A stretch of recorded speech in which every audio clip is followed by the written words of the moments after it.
Water পার্কে আসছি।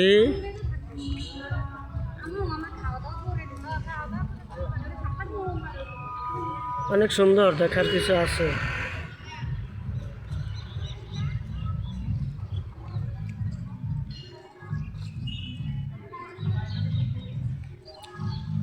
কুমিল্লা শালবন Bihar water park.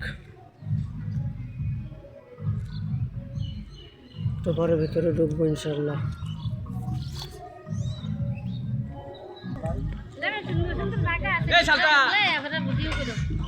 ভিতরে তো করবই।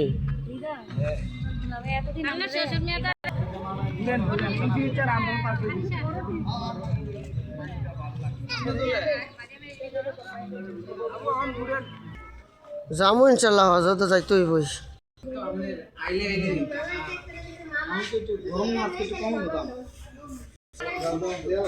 হ্যাঁ মামা, খানা খাইয়া শেষ করেন তাড়াতাড়ি। আচ্ছা, এদিকে আগে সবজি বাইরে লয়ে আসা।